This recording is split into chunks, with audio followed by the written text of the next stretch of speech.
സഹോദരൻ പാടിയതുപോലെ മനുഷ്യൻ മതങ്ങളെ തിരഞ്ഞുകൊണ്ട് നടക്കുമ്പോൾ അവൻ്റെ ആത്യന്തികമായ ലക്ഷ്യം എന്ന് പറഞ്ഞാൽ അവൻ ഒരു ജീവിതം അല്ലെങ്കിൽ അവൻ്റെ നിത്യമായ ജീവിതം ആണെന്ന്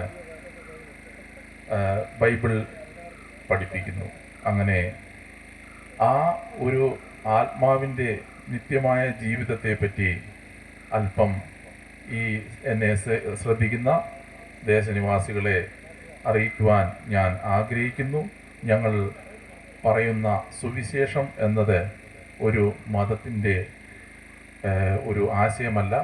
ഞങ്ങളുടെ ഗുരുവും കർത്താവും രക്ഷിതാവുമായ യേശുക്രിസ്തു തൻ്റെ ഐഹിക ജീവിതത്തിൽ താൻ പഠിപ്പിച്ച ഒരു വലിയ കാര്യമാണ് സുവിശേഷം എന്നത്. അദ്ദേഹമാണ് ആദ്യമായി ലോകത്തോട് സുവിശേഷം അറിയിച്ചത്. അത് ഞങ്ങൾ മർക്കോസിൻ്റെ സുവിശേഷത്തിൽ വായിക്കുന്നത്,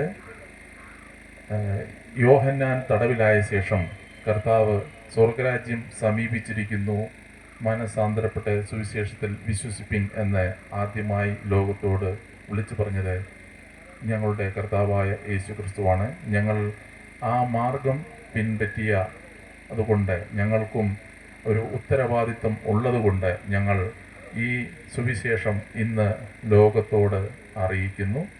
കർത്താവായ യേശു ക്രിസ്തു തൻ്റെ പുനരുദ്ധാനത്തിന് ശേഷം പറയുകയുണ്ടായി, നിങ്ങൾ ലോകമെമ്പാടും പോയി സകല സൃഷ്ടികളോടും സുവിശേഷം അറിയിപ്പിൻ. ആ സുവിശേഷം എന്താണ് എന്ന് ചുരുക്കമായ ചില വാക്കുകളാൽ അറിയിക്കുവാൻ ആഗ്രഹിക്കുന്നു. ലോകത്തിലുള്ള സകല മനുഷ്യരും മരണത്തിന് അതീതരാണ്. ആ മനുഷ്യനെ നിത്യമായ ജീവൻ എല്ലാ മനുഷ്യരും ആഗ്രഹിക്കുന്നുണ്ട്. നിരീശ്വരവാദികൾ ഒഴിച്ച് ബാക്കിയുള്ള എല്ലാ മതങ്ങളിൽ വിശ്വസിക്കുന്ന വ്യക്തികളും ജീവൻ ആഗ്രഹിക്കുന്നുണ്ട്, അല്ലെങ്കിൽ സ്വർഗം അല്ലെങ്കിൽ നരകം ഉണ്ട് എന്ന് വിശ്വസിക്കുന്നവരാണ് ലോകത്തിലുള്ള ഭൂരിഭാഗം മനുഷ്യരും. അങ്ങനെയെങ്കിൽ നിത്യമായ ജീവൻ കൈവരിക്കുവാൻ ഒരു മനുഷ്യൻ എന്ത് ചെയ്യണം, അല്ലെങ്കിൽ എങ്ങനെയാണ് ഒരുവനിലേക്ക് നിത്യമായ ജീവൻ കടന്നു വരുന്നത് എന്ന് ചുരുക്കമായി പറയുവാൻ ആഗ്രഹിക്കുന്നു. ലോകത്തിൽ ഉള്ള സകല സൃഷ്ടികളിലും ഉത്തമമായ മകുടമായ ഒരു സൃഷ്ടിയാണ് മനുഷ്യൻ എന്നുള്ളത്.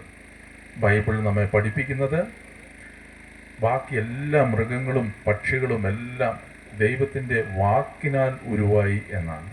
എന്നാൽ മനുഷ്യനെ ദൈവം സൃഷ്ടിച്ചപ്പോൾ ദൈവം തൻ്റെ കൈകൊണ്ട് തൻ്റെ സ്വരൂപത്തിൽ മണ്ണിൽ നിന്നും മനുഷ്യനെ സൃഷ്ടിച്ചു.